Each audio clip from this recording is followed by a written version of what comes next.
어머, 동서. 어쩐 일이야? 동서가 연락도 없이 우리 집까지 다 찾아오고. 형님, 오랜만이에요. 잘 지내셨어요? 그러게, 정말 오랜만이네. 서방님 돌아가시고 2년 만인가? 그동안 내 연락에 별 소식도 안 전하더니 왜 이렇게 연락도 없이 불쑥 찾아온 거야? 아유, 형님도 참, 가족끼리 찾아오는데 이유가 뭐가 있어요. 그냥 오랜만에 형님 뵙고 싶어서 찾아온 거죠. 형님은 오랜만에 본 저희가 반갑지도 않으세요?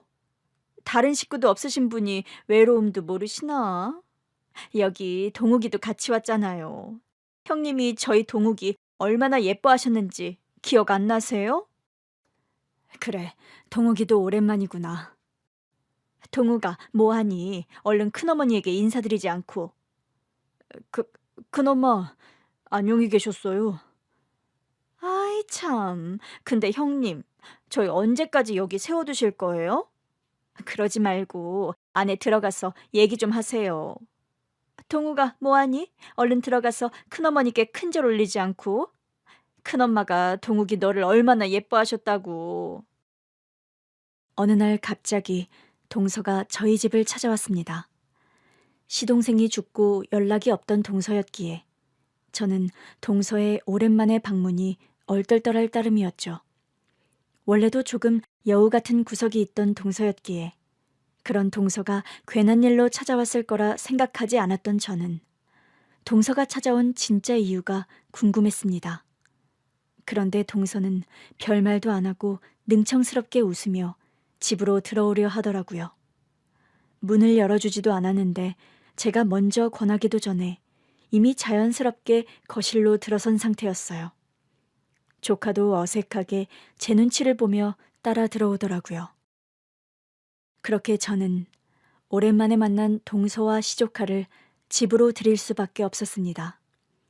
저도 기껏 찾아왔다는 가족을 문전박대할 만큼 모진 성격은 아니었지만 10수년간 저 혼자 지내던 작은 집 안에 다른 사람이 들어오니 불편한 건지 어색한 건지 영 낯설게 느껴지더라고요.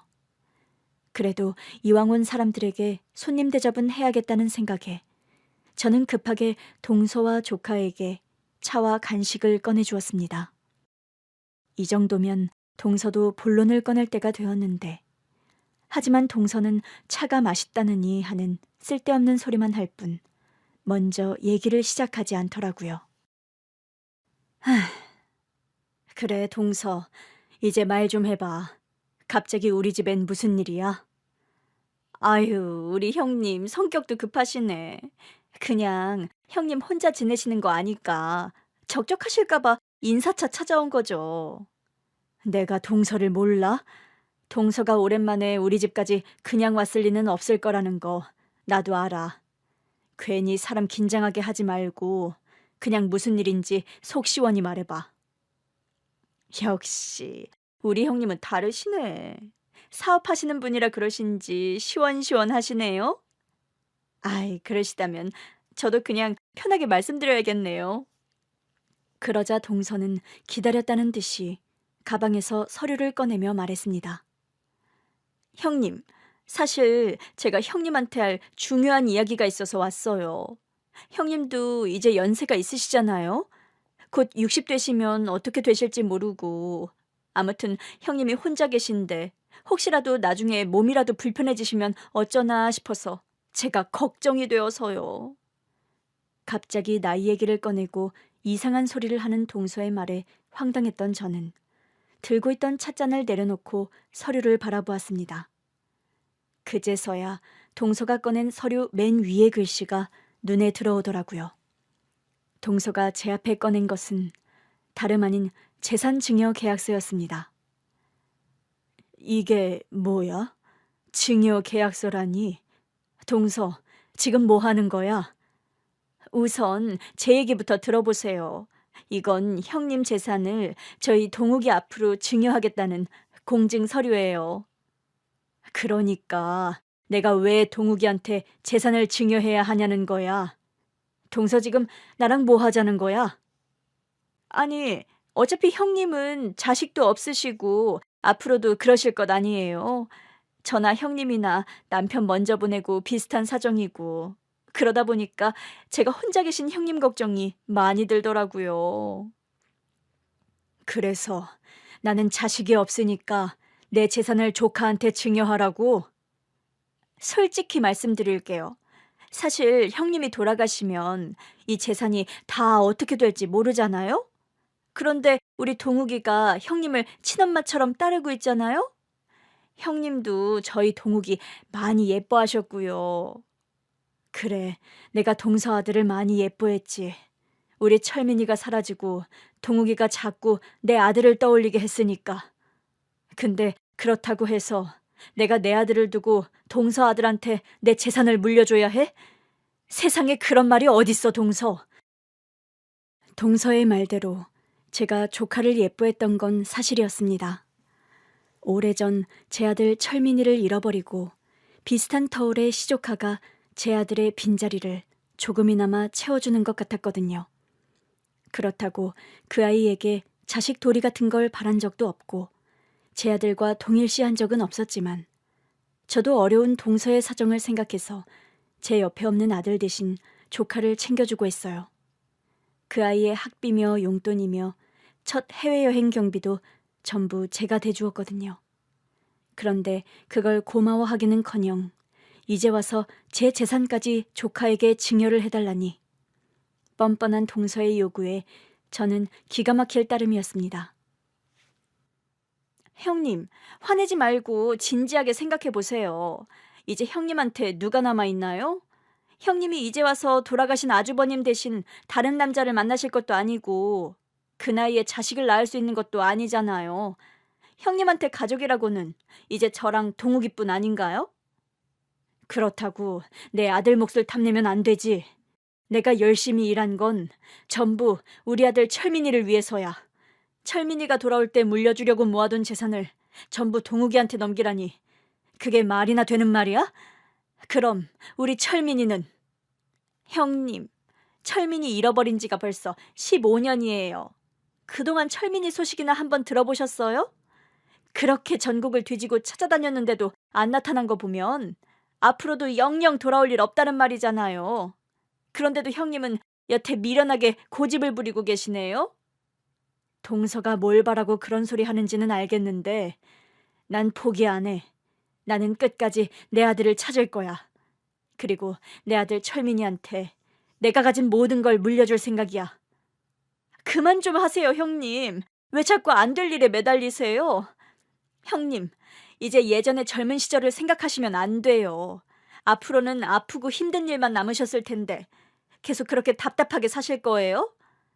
그러지 말고 이제라도 저희 동욱이 자식으로 받아주세요. 그럼 얘가 형님 친어머니처럼 평생 모실 거라고요.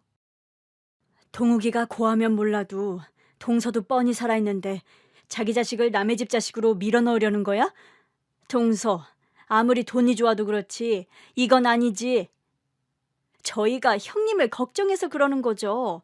형님 챙겨드리고 싶어서 이러는 거 정말 모르시겠어요? 맞아요, 큰엄마. 이제 저만 믿으세요. 제가 큰엄마 끝까지 모실 거라니까요. 솔직히 철민이가 살아 돌아올 가능성이 있을까요? 괜히 헛된 기대하지 마시고 큰엄마도 이제 포기하세요. 큰엄마가 저한테 해주신 만큼 제가 꼭 보답할게요. 사실 제가 작은 사업을 구상 중인데요. 큰엄마가 저한테 미리 증여해 주시면 아주 좋을 것 같거든요. 동욱이 얘가 형님을 닮았는지 사업 수완이 꽤 있어 보여요. 그러니까 형님, 썩은 동아줄 잡지 말고 우리 동욱이한테 잘해주세요. 얘가 앞으로 형님 남은 인생 책임져줄 황금줄이라니까요. 저는 동서의 말을 들으며 심장이 철렁 내려앉았습니다. 제가 설령 아들을 잃어버리고 못 찾고 있기로서니 제 아들이 살아있을 가능성을 단칼에 잘라버리는 게 황당하더라고요. 대체 뭘 믿고 저런 소리를 함부로 하는지, 같은 자식을 가진 입장에 자식 잃은 내 사정을 나몰라라 하는 동서가 야속했습니다. 그래도 한때 귀여워했던 조카는 다를까 싶었는데 제 엄마를 따라온 20대 조카까지 자기 엄마 편을 들며 저를 배신하더라고요. 결국 저보다 제 돈이 탐이 나는 거겠죠. 제가 그 돈을 벌기 위해 얼마나 가진 고생을 했는지는 알지도 못하면서 말이에요. 저는 오래전 동대문 신발 도매시장에서 남편과 함께 신발 장사를 시작했었습니다. 먹고 살기 힘든 시절이다 보니 돈이 되는 일을 찾다가 신발 도매 일을 하게 되었는데, 당시 신혼이던 저희는 그런 신혼 기간을 제대로 누릴 겨를도 없이 열심히 일을 해야만 했어요. 그때는 남편과 매일 새벽마다 같이 신발을 팔던 게 추억의 전부였죠. 지금이야 웃으며 얘기할 정도지만 당시에는 무척 힘들었던 기억이 있어요. 초기에는 자본도 부족하고 장사 경험도 없어 하루하루가 고난의 연속이었었거든요. 저와 남편은 날마다 새벽같이 시장에 나가서 매번 무거운 신발 상자를 날라야 했습니다. 그러다 보면 겨울이면 손이 얼어붙고 여름이면 땀에 젖어 하루 종일 축축한 옷을 입고 있어야 할 때도 있었죠. 게다가 그때는 남의 가게에 세를 주고 일을 할 때라 더 힘들 수밖에 없었어요. 저희 부부는 매일같이 남들보다 더 일찍 나와 가게를 정리하고 비가 오나 눈이 오나 하루도 빠짐없이 일을 나가곤 했습니다. 남들이 다 쉬는 날이라 영 허탕을 치는 날이 있을지라도 신발 한 켤레라도 팔고 오자는 생각에 늘 무거운 몸을 움직이곤 했죠. 당시에는 현금 거래가 많았고 칼같이만 할 수도 없는 것이 장사이다 보니 어쩔 때는 바라지 않게 종종 돈을 떼이는 일들도 있었어요. 한 번은 지방에서 물건을 떼어오던 중 예상치 못하게 큰 손실을 본 적이 있었죠. 그 공장이 멀기는 했지만 품질도 좋고 가격도 좋아서 저희가 자주 거래하던 곳이었는데, 워낙에 믿었던 거래처였다 보니 어느 순간부터는 직접 물건을 보지 않고도 거래를 하곤 했어요. 바쁜 저희가 매번 지방에 왔다 갔다 하기가 힘들었고, 여러 번 거래하던 집이다 보니 그냥 공장을 믿고 보지도 않고 신상품을 매입하기도 했죠. 그런데 그 믿었던 공장에서 저희 뒤통수를 치더라고요. 없어서 못 파는 신상품이라며 애써 저희를 생각해주는 척 거래를 요구하더니 정작 보낸 것은 차마 매대에 올릴 수도 없는 저품질의 신발이었습니다. 대충 봐도 어디 중국 공장에서 저가로 떼어온 싸구려 물건들인 것 같더라고요. 하지만 저희가 그런 걸 제대로 확인할 방법이 없었고 이미 그 거래처를 믿고 돈을 전부 지급한 뒤였습니다. 화가 난 저희는 당연히 반품을 요구했지만 연락이 두절되었고 우리는 울며 겨자 먹기로 손해를 감수해야만 했죠.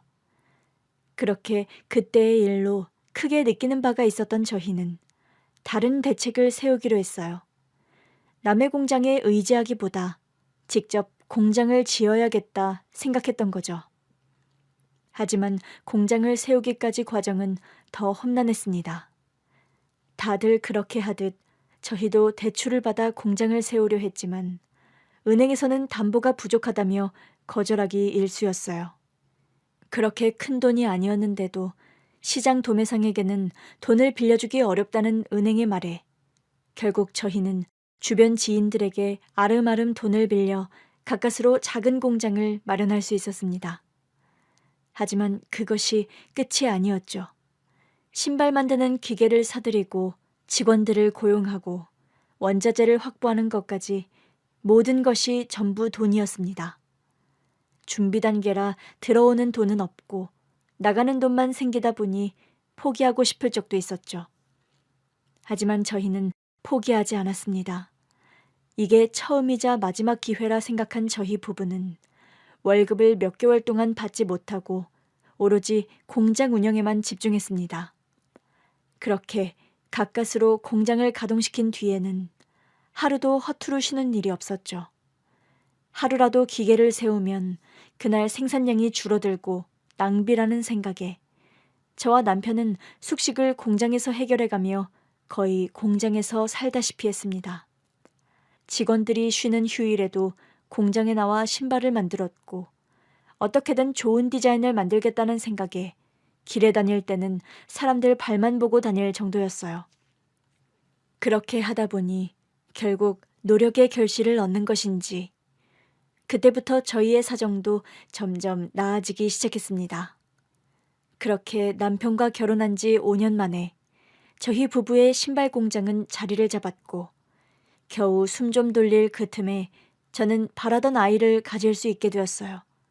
비슷한 시기에 결혼했던 다른 친구들은 전부 아이가 둘, 셋인데 비해서 그동안 일만 하느라 너무 고생해서 몸이 안 좋았던 건지 기다리고 있는데도 아이가 생기지 않았어요.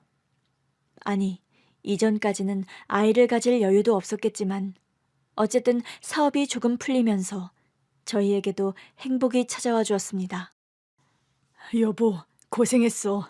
당신 그동안 아이 갖고 싶다고 줄곧 말했었잖아. 길 가다가 어린애들만 보면 그렇게 눈을 떼지 못하더니 이제 소원 풀겠네. 뭐 소원은 나만 풀겠어. 당신도 나한테 미안해서 말을 못했던 거지. 누구보다 아이 바라고 있었잖아. 안 그래? 어떻게 알았어? 그래, 나도 아이 소식이 기다려지기는 했지. 근데 나까지 그런 말 꺼내면 당신이 속상해할까 봐 말 못한 거야. 그럴 줄 알았어. 어머님이 가끔씩 아이 소식 기다리실 적에도 나서서 나무라더니 당신은 내 생각하느라 그랬구나. 심지어 서방님이 먼저 아이 소식 가져왔을 때는 당신 말없이 술만 마셨잖아. 그런 것까지 다 알고 있었단 말이야? 역시 당신은 못 속이겠다. 당신한테는 숨기고 싶었는데 말이야. 그럼 우리가 남도 아니고 부부인데 내가 당신 속을 왜 몰라? 그래도 이제 이렇게 우리한테도 아이가 찾아와 줬으니 우리도 고생 끝난 거야. 당신이나 나나 그동안 먹고 살겠다고 아등바등 살았지만 앞으로 공장도 이대로 잘 굴러만 가지고 아이도 건강히 태어나주면 더 이상 걱정할 게 뭐가 있겠어. 우리도 이제는 남들처럼 웃으면서 살 날만 온 거야. 그치? 그래, 정말로 그렇게 됐으면 좋겠다. 나는 사업이 더 잘 되어서 태어날 우리 아들한테 부족한 것 없이 해주고 싶어. 그럼 꼭 그럴 수 있을 거야. 남편이 제 앞에서 아이 얘기를 꺼낸 적은 없었지만 그 사람이 누구보다 자식 소식을 기다려왔다는 건 저도 잘 알고 있었습니다. 남편은 장남이었기에 그 부담감도 남달랐을 테고 거기다 저보다 나중에 결혼한 동서가 저보다 먼저 아이를 가져버려서 은근히 시어머니의 눈치도 보였었거든요. 말은 안 해도 남편이나 저도 알게 모르게 마음고생이 많았었어요. 그런데도 남편은 제가 스트레스를 받을까 싶었던지 그동안 한 번도 임신에 대해 깊게 얘기한 적이 없었고 늘 괜찮다 말했었는데 정작 임신 소식을 듣고는 눈물을 흘릴 정도로 좋아하더라고요. 워낙 책임감이 강하고 좋은 사람이었으니 아이가 생기고 감에도 남달랐을 겁니다. 그리고 그런 남편은 아이와 저를 위해 더 열심히 살겠다고 다짐해 주었죠. 저나 남편이나 어릴 적 가난한 집안 형편 때문에 고생을 많이 했던 터라 우리의 자식에게는 저희보다 더 나은 삶을 누리게 해주고 싶은 욕심이 있었거든요. 그래서 남편은 자식에게 유산을 물려주겠다는 열망으로 더 열심히 일을 했습니다. 그러기 위해서는 성공해야 했고 무엇보다 품질이 최우선이라 생각했던 저희들은 품질 관리에 특히 신경을 쓰고 정성 들여 신발을 만들었습니다. 그렇게 피땀 흘려 만든 신발이 잘 팔리면 좋았겠지만 아쉽게도 시장의 흐름은 저희가 쉽게 예측할 수 있는 일이 아니었습니다. 예전에는 질만 좋으면 어떻게든 팔리는 게 신발이었는데 언젠가부터 세상이 바뀌고 트렌드가 급변하면서 신발 시장 사정도 많이 달라지게 되었어요. 한때 잘 나가던 디자인이 하루아침에 팔리지 않게 되기도 했고 몇천 켤레나 제작한 신발이 예상과 다르게 인기가 없어 창고에 쌓이며 결국 헐값에 넘길 수밖에 없었던 적도 있었죠. 열심히만 하면 되는 줄 알았던 저희가 그때 느꼈던 좌절감은 이루 말할 수 없었어요. 하지만 저희는 아들을 생각하며 포기하지 않고 더 꿋꿋이 버텼습니다. 디자인이 품질만큼이나 중요하다는 것을 알게 된 저희는 서둘러 다음 유행을 연구하고 시장 조사를 철저히 하며 다시 일어설 수 있었습니다. 다행히 사업 수완이 좋았던 저희는 해외에까지 거래처를 트게 되며 점점 더 많은 수익을 낼 수 있었죠. 하지만 저희는 여전히 긴장의 끈을 놓을 수 없었습니다. 언제 다시 어려워질지 모르는 불안감에 항상 새로운 상품을 연구하고 남편은 늘 한순간이라도 방심하면 무너진다며 스스로를 다그치며 살았어요. 그리고 그렇게 악착같이 버틴 덕분에 정말로 성공에 가까워질 수 있었죠. 공장을 운영하고 몇 년 뒤에 저희는 세를 내던 공장 부지를 직접 사들일 수 있었고 나머지 여윳돈으로는 번듯한 건물까지 올릴 수 있었습니다. 하지만 여전히 부족한 점이 많았고 가져본 적이 없어서 불안했던 저희 부부는 성공을 위해 잠도 줄이며 일에 매달렸어요. 늦은 밤까지 매장을 정리하고 나면 녹초가 된 채로 집에 돌아갔고 다음 날이면 다시 반복되는 일상이었습니다. 그리고 그런 바쁜 나날 속에서 가장 큰 희생을 치른 것은 바로 가족이었죠. 아들을 위해 누구보다 열심히 살기로 다짐했던 것이 되려 아이를 힘들게 할 줄은 몰랐거든요. 엄마, 오늘 일 안 나가면 안 돼? 우리 철민이가 또 왜 그러지? 엄마가 떼쓰지 말라고 했는데. 그래도 나 엄마 아빠랑 놀고 싶은데 하루만 공장 안 가면 안 돼? 어허, 심철민. 아빠가 뭐라고 그랬지? 엄마 아빠가 누구 때문에 열심히 사는 거라고? 나 때문에. 나한테 좋은 것 많이 해주고 싶어서. 그런데 철민이 네가 엄마 아빠한테 그렇게 어리광 부르면 되겠어? 그래, 철민아. 엄마 아빠는 전부 너를 위해서 일하는 거야. 우리 철민이는 나중에 고생 모르고 컸으면 좋겠어서. 그렇게 엄마 아빠가 돈 벌어서 철민이 변신 로봇도 사주고 과자도 사주는 거지? 네. 그래, 철민이 너도 이제 7살이니까 마냥 어리광 부릴 나이 아니다. 내년에 학교 들어갈 녀석이 그러면 되겠어? 그래도 나 엄마 아빠랑 놀고 싶은데. 미안해, 철민아. 엄마랑 아빠도 철민이랑 놀아주고 싶은데 지금 한창 바쁠 시기라서 여유가 없네. 그러지 말고 이번에 바쁜 일 끝나고 나면 다 같이 소풍이라도 가자, 응? 정말이에요? 정말 소풍가요? 그래, 우리 철민이 할머니랑 엄마 아빠랑 다 같이 소풍 가고 싶어 했잖아. 맛있는 도시락 싸서 아빠 차 타고 바다 보러 가자. 그럼 너무 좋겠지? 와, 진짜 너무 좋아요. 그러니까 당분간만 좀 참아줘, 철민아. 우리가 열심히 사는 건 다 우리 아들 때문인데 네가 이해를 해줘야지. 미안해, 철민아. 하지만 엄마 아빠는 언제나 너를 사랑하는 거 잊지 말아야 해. 하루 종일 신발과 씨름하며 살다 보니 아들과 함께하는 시간이 점점 줄어들었고 어느새 아이는 저희와 함께하는 것보다 집 앞 골목에서 혼자 노는 것이 더 익숙한 아이가 되어 있었습니다. 늘 바쁜 엄마 아빠의 등만 바라보는 아이를 보며 미안하기도 하고 죄스러운 마음도 들었습니다. 하지만 그때는 바보같이 돈을 많이 버는 것이 아이를 위한 것이라고 생각했어요.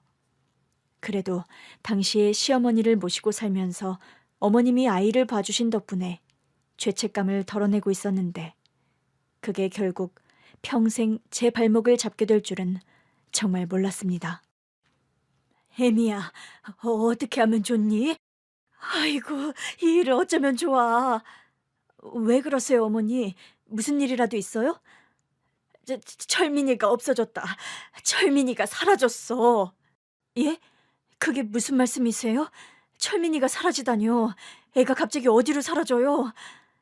아니, 분명히 애가 집 앞에서 잘 놀고 있었거든?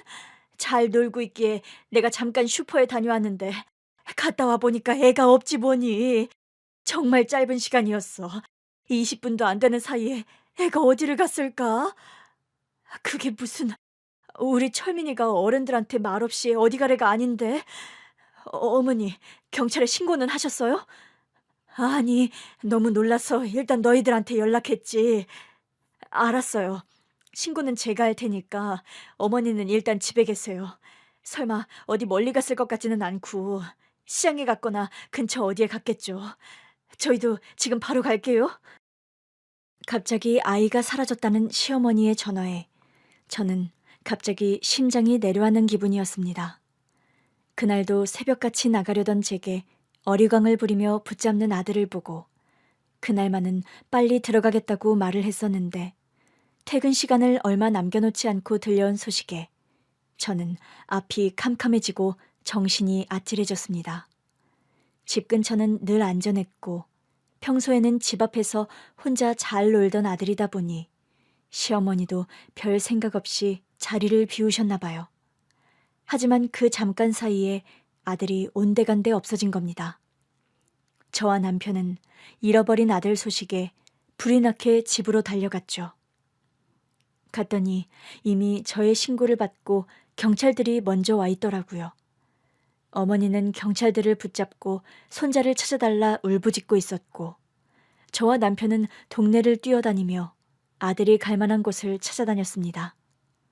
7살 난 아들이 갈 만한 곳이라고 해봐야 동네 놀이터나 집 근처 공원, 슈퍼 정도가 전부일 텐데 그 어느 곳을 뒤져도 아들의 모습은 보이지 않더라고요. 평소 같이 어울려 놀던 아이들을 찾아가 물어도 저희 아들을 봤다고 하는 아이는 아무도 없었습니다. 그러자 금방 찾을 거라는 예상과 달리 갑자기 느껴본 적 없던 불안감이 몰려들었어요. 혹시 우리 철민이 못 보셨나요? 아니요, 못 봤는데. 왜 그래요? 철민이가 없어졌어요? 예, 집 앞에서 놀고 있었는데 잠깐 사이에 사라진 모양이에요. 어디 슈퍼라도 간 거 아니에요? 이 동네에서 애를 잃어버릴 일은 없을 텐데. 이미 슈퍼랑 놀이터랑 다 찾아봤는데 아무 데도 없더라고요. 아이고, 저런. 근데 너무 걱정하지 말아요. 애가 가면 뭐 어딜 갔겠어. 해지면 무서워서 집에 금방 돌아올 거예요. 동네에 저희 아들의 행방을 알 만한 사람들을 찾아다니며 수소문했지만 누구도 아이가 어디 갔는지 알지 못했습니다. 저와 남편이 길거리를 헤매며 목이 터져라 아들을 불렀지만 대답은 돌아오지 않았죠. 그렇게 그날 이후 저와 남편은 공장문도 닫고 아들을 찾아다녔습니다.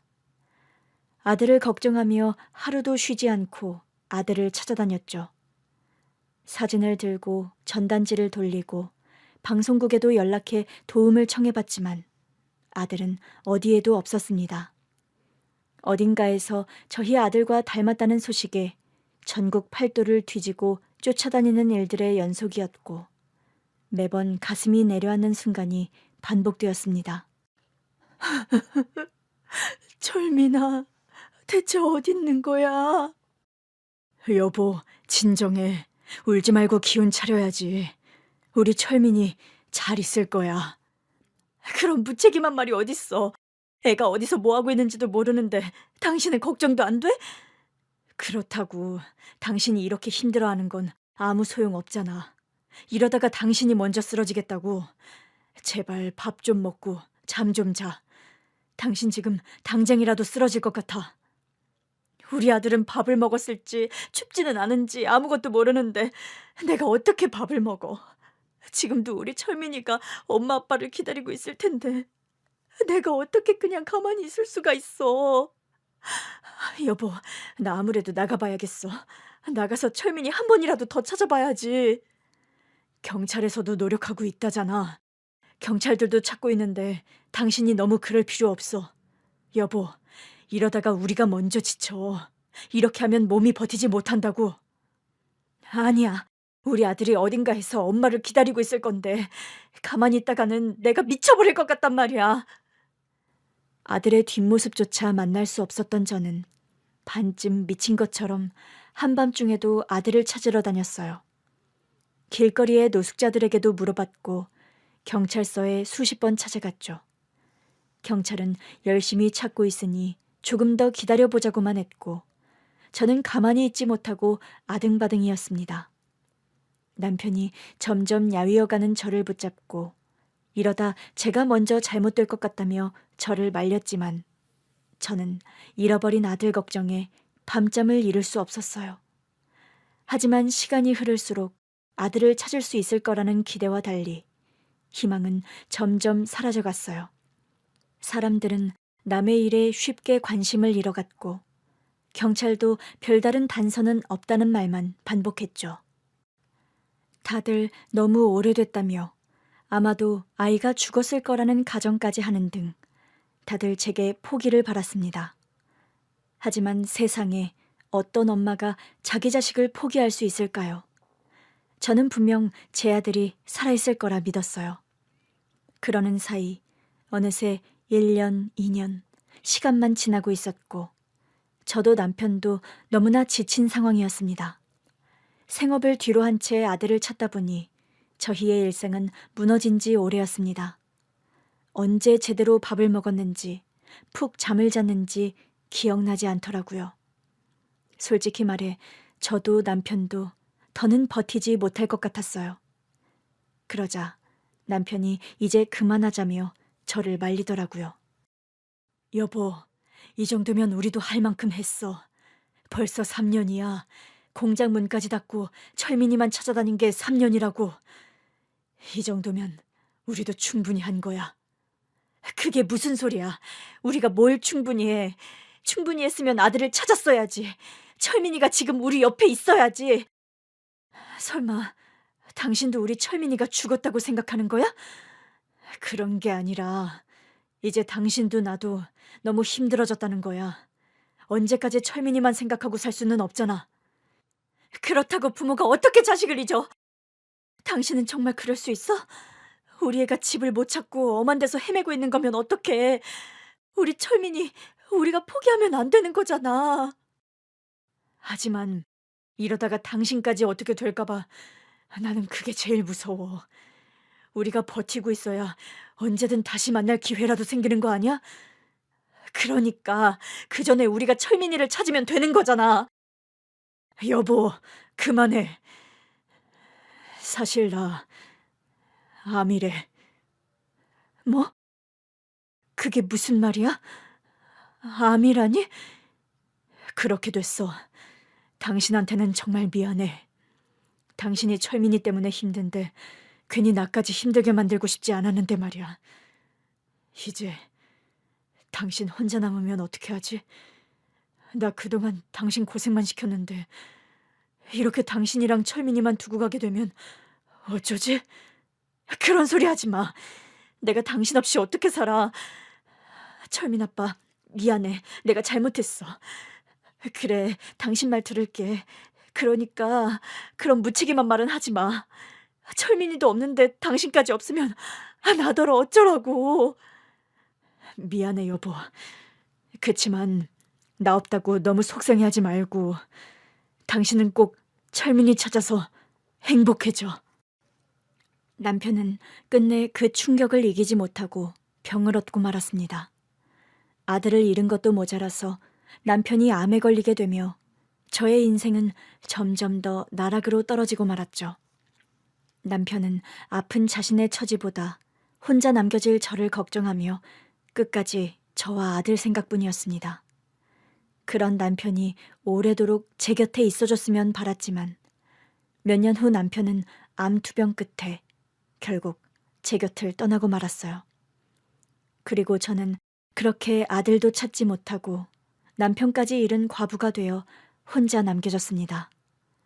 하지만 여전히 아들을 찾겠다는 마음만큼은 사라지지 않았죠. 그렇게 저는 여전히 전국을 돌아다니며 아들을 찾았고 그러는 사이 세월은 쏜살같이 지나 15년이라는 세월이 흘렀어요. 그때까지도 저는 여전히 혼자였죠. 남편을 떠나보내고 홀로 아들을 찾기 위해 매달렸던 저였지만 세월이 지나며 저에게 있던 희망도 점점 희미해져 갈 수밖에 없었습니다. 그랬던 제가 버틸 수 있었던 건 그래도 언젠가는 아들이 저를 찾아올 거라는 기대 때문이었어요. 아들을 위해서 열심히 살았던 저희 부부였기에 남편이 떠난 뒤에 저는 아들을 만날 날을 기다리며 다시 장사를 시작했습니다. 몇 년간 문 닫아 두었던 신발 공장을 다시 가동하고 흩어졌던 직원들을 불러 모아 예전처럼 사업을 다시 일으켜보려 했죠. 멈춰있던 시간이 길었던 만큼 다시 사업을 꾸리는 게 이전처럼 쉽지는 않았지만 저는 장사를 하며 하루하루를 버텨냈습니다. 이제 제가 매달릴 것은 일밖에 없었거든요. 그렇지만 저는 버는 돈은 족족 모아두기만 할 뿐 저를 위해 쓰는 것은 아무것도 없었어요. 사장님, 옷에 구멍 난 거 알고 계셨어요? 아유, 그러네. 내가 꼬맨다고 해놓고 까먹었었나 보다. 예? 그걸 꼬매서 입으신다고요? 아니, 사장님, 돈도 잘 버시면서 새 옷 좀 사 입으시죠. 뭐 한다고 그걸 꿰어서 입으세요? 조금 손보면 멀쩡한데 무슨 새 옷을 사. 됐어. 나중에 시간 날 때 손보면 돼. 이 옷 내가 10년 입었지만 아직 10년은 더 입을 수 있어. 사장님도 참, 돈도 없지 않으신 분이 왜 매번 그렇게 본인에게는 인색하세요? 그 돈 다 벌어서 어디다 쓰시려고 그러세요? 어디다 쓰긴, 나중에 우리 아들 주려고 그러지. 내가 열심히 일하는 이유는 우리 아들 때문이야. 내 실수로 잃어버리는 바람에 여태 만나지도 못하고 그 애가 어디서 어떤 고생을 하고 있는 줄도 모르는데 내가 나중에 우리 아들한테 뭐라도 선물은 해줘야 하지 않겠어? 사장님, 아드님 잃어버리신 지가 벌써 10년도 한참 지났다면서요. 그런데도 아직 포기가 안 되셨어요? 포기는 무슨 포기. 내가 기력이 없어서 이러고 있지만 언젠가는 꼭 우리 아들 찾을 거야. 그게 우리 남편이 나한테 남긴 마지막 유언이었고 내 평생의 소망인데 내가 그걸 어떻게 포기하겠어. 그래도 사장님이 너무 힘들어 보이세요. 그러다 결국 못 찾으시면 어쩌시려고. 아니야, 나는 알아. 우리 철민이 어딘가에서 잘 지내고 있을 거야. 어떤 사정으로 우리가 못 만나고 있는지는 모르지만 분명 다시 만날 수 있을 거라고. 저는 10수년째 제 옷 한 번 사입지 않고 먹을 것 먹지 않으며 악착같이 돈만 모으고 있었습니다. 남편까지 떠나보낸 뒤로 마음 붙일 곳이 필요해서 매달렸던 사업이기도 했지만 저는 제가 사업을 잘 유지해서 우리 아들에게 물려줘야 한다고 생각했거든요. 아들이 있을 적에도 일밖에 몰랐던 제가 아들에게 소홀히 했던 것이 너무나 큰 후회로 남았었거든요. 저의 부주의로 아들을 잃어버린 실수를 만회할 길은 저와 남편의 원래 바람대로 아들에게 많은 것을 물려주는 것밖에 없다 생각했죠. 그렇게 아들이 나타나기만을 기다리며 지내던 어느 날, 동서가 갑자기 저를 찾아왔던 겁니다. 오랜만에 만난 동서는 한껏 꾸민 차림으로 저를 보고 웃으며 능청스러운 표정을 짓고 있었고 조카는 어딘가 어색한 미소를 띠고 있었죠. 그 어색한 모습에 저는 반가움보다 불길한 예감이 먼저 들 수밖에 없었습니다. 그리고 아니나 다를까 제 집에 막무가내로 들어온 동서는 반가운 인사보다 계약서를 먼저 들이밀며 저를 당황스럽게 했습니다. 형님, 고집 부리지 마시고 얼른 도장 찍어주세요. 어차피 형님 돌아가시면 법적으로도 저희 아들이 상속자예요. 어차피 줄 거 좀 미리 주시면 안 되나요? 애들 앞길이 창창한데 나이 들어서 돈 생겨봐야 뭐 하겠어요. 미리 상속받아서 뭐라도 할 수 있게 하는 게 맞는 거죠. 젊은 아이들 위해서 어른들이 양보해야 하는 거 아니겠어요? 그래요, 큰엄마. 저 정말 잘할 자신 있어요. 꼭 사업 성공시켜서 보답할 테니까 도와주세요. 에? 지금 다들 내 아들이 죽었을 거라 확신하고 하는 소리 같은데 내 아들이 죽었다는 걸 어떻게 그렇게 확신하는 거지? 어디서 뭐라도 들은 건가? 형님, 저도 너무 마음 아프지만 이제 받아들이셔야 해요. 철민이가 돌아올 일은 절대 없어요. 그래요, 큰엄마. 이제는 철민이 잊으시고 저를 아들로 생각하세요.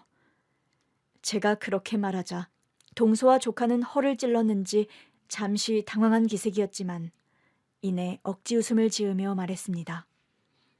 끝까지 뻔뻔한 두 사람의 얘기에 저는 한참 동안 아무 말도 하지 않았죠. 그러자 뭔가 찔리는 게 있는 건지 조카는 차마 제 눈을 마주치지 못하고 고개를 숙이고 있었어요. 한때는 정말 예뻐했던 아이였고 잃어버린 아들 대신 제 마음을 채워주던 고마운 존재였는데 그런 아이가 나를 돈으로만 본다는 게 너무 가슴 아팠습니다. 그리고 바로 순간 안방문이 열리며 한 청년이 나오자 순간 거실에 있던 동서와 조카의 얼굴이 굳어버렸습니다. 엄마, 철민아, 안에서 쉬고 있지 뭐하러 나왔어. 그만하세요. 저 사람들 내보내세요. 엄마가 괜히 시간 버리면서 저런 얘기 듣고 계실 이유 없잖아요. 철민이라뇨? 형님, 이거 장난이죠? 이게 무슨... 다들 많이 놀란 모양이야. 왜, 못 볼 사람이라도 본 거야? 다들 인사해. 우리 아들 철민이야. 동욱이 너는 너무 어릴 때라 기억이 안 날지도 모르겠는데 그래도 동서는 기억나지? 우리 철민이 모습이 어릴 적이랑 너무 똑같이 지 아빠를 닮았으니까 말이야. 어머, 형님. 철민이 찾으셨어요? 근데 왜 저희한테 말씀을 안 하셨어요? 저는 그것도 모르고 괜히 형님한테 증여 같은 소리를 꺼냈네요. 미리 말씀 좀 해주시죠. 그래? 나는 동서가 다 알고도 그러는 줄 알았지.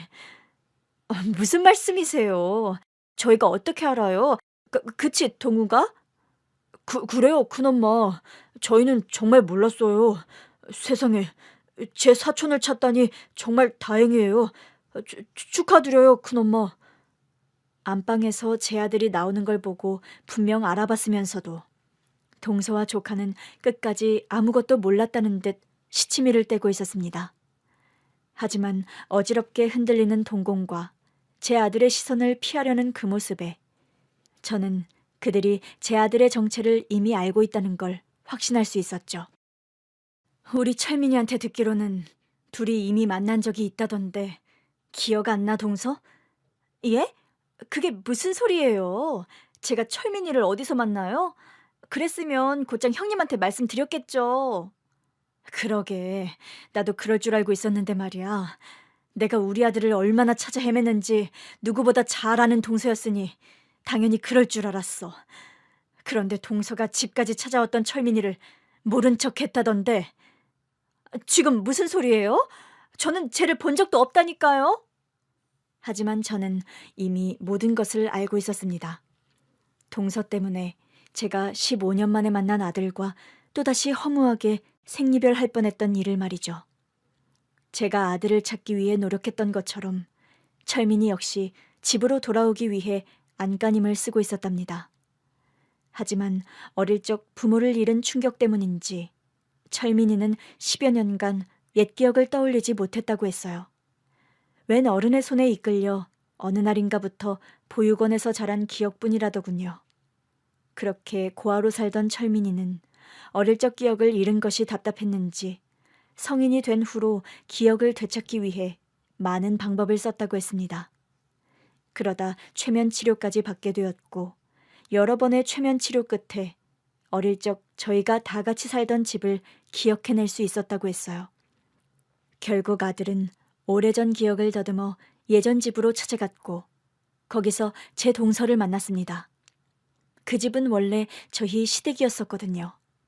신발 사업이 잘 풀리면서 저희가 시어머니에게 새 집을 사드렸는데 제가 철민이를 낳고 바쁜 와중에 시어머니가 아이를 봐주기로 하시면서 저희가 시어머니를 모시며 같이 그 집에서 지내고 있었어요. 어른들이 없는 사이 아들이 집 앞에서 놀다가 사라졌던 곳이 바로 그 집이었던 거죠.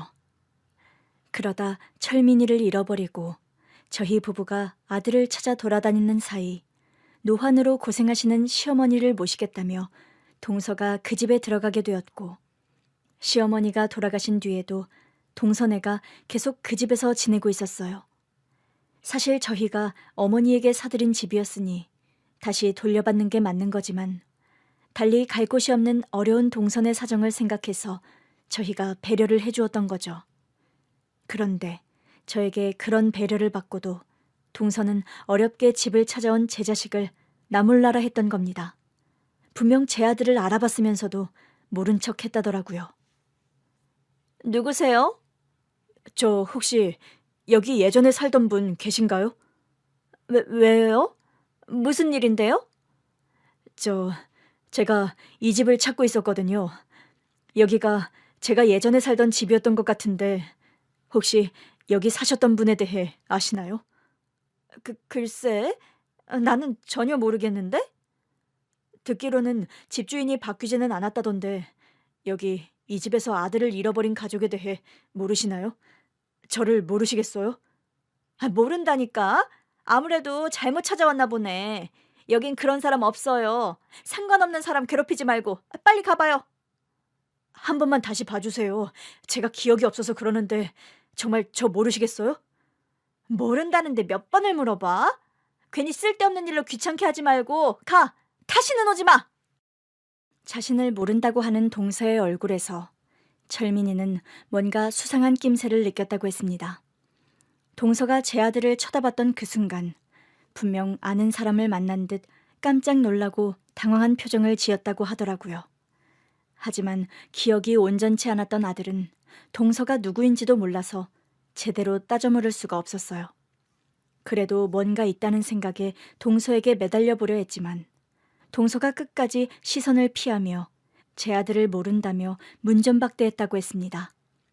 그런데 동서가 문을 닫고 들어간 순간 갑자기 어릴 적 기억이 물밀듯 밀려오게 됐다고 하더라고요. 작은 엄마가 저를 모른 척하고 돌아선 그 순간 다행히 제 옛 기억이 되돌아왔습니다. 제 이름이 뭐였는지, 어머니 아버지 성함이 뭐였는지 전부 다 기억나고 말았거든요. 아마도 어릴 적에 봤었던 작은 엄마의 얼굴을 다시 보게 된 덕분인 것 같아요. 그래, 동서 덕분에 우리 철민이가 잃어버린 기억을 다시 되찾았지 뭐야. 덕분에 우리 아들이 내 이름을 알고 나를 찾아올 수 있었어. 그리고 그 사이 동서가 내 아들을 끝까지 모른 척했다는 것도 알게 됐지. 나는 동서가 대체 왜 그랬을까 싶었어.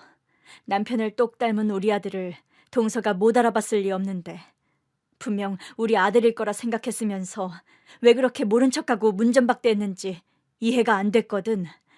근데 동서가 오늘 나를 찾아온 걸 보니 모든 걸 알겠네. 형님, 오해세요. 저는 정말로 철민인 줄 몰랐어요. 그냥 웬 잡상인인 줄 알았죠.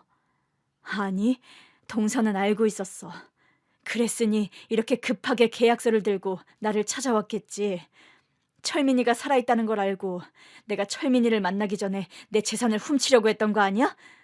그래서 내가 베푼 은혜를 악용해서 조카를 앞세워 저런 헛짓거리를 계획했던 거겠지. 나는 그런 동서가 너무 뻔뻔하고 배은망덕하다 생각해. 내가 동서한테 얼마나 잘해줬는데 어떻게 나한테 그럴 수가 있어. 아니요, 형님. 정말 오해시라니까요. 진짜 저는 아무것도 몰랐어요. 그러지 말고 제발 저희 말 좀 들어주세요. 네? 됐어. 이제 다 끝났어. 동서가 욕심은 많아도 정은 있는 사람인 줄 알았는데 이제서야 내가 동서의 진심을 알게 됐네. 가족이라 생각했던 사람들한테 배신을 당하니 더 충격이 커. 그래서 나도 이제 더는 두 사람을 내 가족이라 생각하지 못할 것 같아. 이제 남으로 살자. 그게 무슨 말씀이세요, 형님? 지금 우리랑 연이라도 끊으시려고요? 그래. 그러니까 이제 제대로 계산해야겠네. 그동안 내가 동서 형편 생각해서 도와줬던 것들도 다 돌려주고 동서 장사하는 그 상가 일주일 내로 비우고 지금 살고 있는 내 집에서 나가. 저는 우리 모자 사이를 생리별시키려 했던 동서를 도저히 용서할 수 없었습니다. 동서가 먼저 나를 배신했으니 저도 더 이상 동서를 식구라고 생각할 수 없었고, 그래서 그동안 가족으로서 베풀었던 것들을 전부 돌려받기로 했죠. 무슨 말씀이세요? 갑자기 그러시면 저희는 어떻게 하라고요? 제가 당장 갈 곳이 어디 있어요, 형님? 그러게, 사람이 은혜를 베풀었으면 고마운 줄 알았어야지. 어떻게 은혜도 모르고 그런 짓을 할 수 있어? 동서가 모른 척하는 바람에 내가 또다시 철민이와 생리별할 뻔했어. 그런데도 내가 동서를 용서해야 해? 어머니도 돌아가셨고 내 남편도 떠난 마당에 내가 나를 배신한 동서를 품어줘야 할 이유가 없다고 생각되는데, 그러니까 이제 다시는 내 앞에 나타나지 마. 저는 그렇게 동서를 내쫓으며 인연을 끊어냈습니다. 그동안 동서와 조카에게 선의로 내어주었던 것들을 돌려받고 절연을 선택했죠. 그리고 어렵게 되찾은 제 아들과 함께 새로운 삶을 시작하기로 했습니다. 그동안 얼마나 이 순간을 기다리고 그려왔는지, 저는 아들과 마주 앉은 순간이 마치 꿈만 같았어요. 철민아, 밥 먹자. 와, 된장찌개네요? 엄마, 예전에도 저한테 이렇게 자주 끓여주셨죠?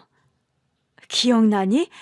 그래, 네가 어릴 때 제일 좋아하던 음식이야. 맞아요, 이 맛이었어요. 이 맛이 너무 그리웠어요. 네가 이걸 기억한다니 다행이다. 항상 우리 아들한테 밥 한 끼 차려주는 게 소원이었는데 이제 엄마는 더 소원이 없을 것 같아. 철민이가 저를 다시 찾아온 후 우리는 함께 조용하지만 따뜻한 나날을 보냈습니다. 15년이라는 시간이 우리를 갈라놓았지만 다시 만난 이후 우리는 서로를 알아가며 잃어버린 세월을 채워갔죠. 저는 아들이 좋아하던 음식들을 차려주고 아들은 그 맛을 기억하며 예전의 추억을 공유했습니다. 오랜만에 다시 가족이 함께 밥을 먹는다는 사실이 믿기지 않았던 저는 몰래 눈물을 훔쳐야만 했죠. 이런 행복을 남편도 누렸더라면 참 좋았으련만 먼저 떠난 남편에게 미안해지더라고요. 그렇게 저희는 잃어버린 시간을 하나씩 되찾아갔습니다. 와, 이거 제 생일 때 받은 로봇이잖아요. 이걸 여태 가지고 계셨어요? 그럼 네 물건이라면 전부 보관하고 있었지. 네가 없는 동안 네 물건을 만지면서 옛날 추억을 떠올리곤 했었단다. 엄마는 언젠가 네가 돌아올 거라는 걸 믿고 있었거든. 감사해요, 엄마. 포기하지 않고 저를 찾아주셔서요. 그동안 저 때문에 얼마나 힘드셨어요, 엄마. 아니야, 엄마가 미안하지. 그래도 이제 다 괜찮다. 네가 돌아왔잖아. 그러니 힘들었던 날들은 이제 다 잊어버리고 앞으로 행복해지자꾸나. 네, 엄마. 엄마, 이제 제가 곁에 있을게요. 다시는 엄마 혼자 두지 않을 거예요. 저는 아들의 말에 그저 미소를 지으며 고개를 끄덕였습니다. 그렇게 잃어버린 시간이 무색할 정도로 저희는 금세 다시 가족이 되었습니다. 안타깝게도 잃어버린 세월이 있었지만 이제 더 이상 후회는 없었어요. 앞으로 남은 시간 동안 함께하며 서로의 상처를 보듬고 사랑을 채워갈 자신이 있었으니까요. 그렇게 바라던 대로 아들과 함께이기에 이제 저는 더 바랄 것이 없을 것 같습니다. 감사합니다.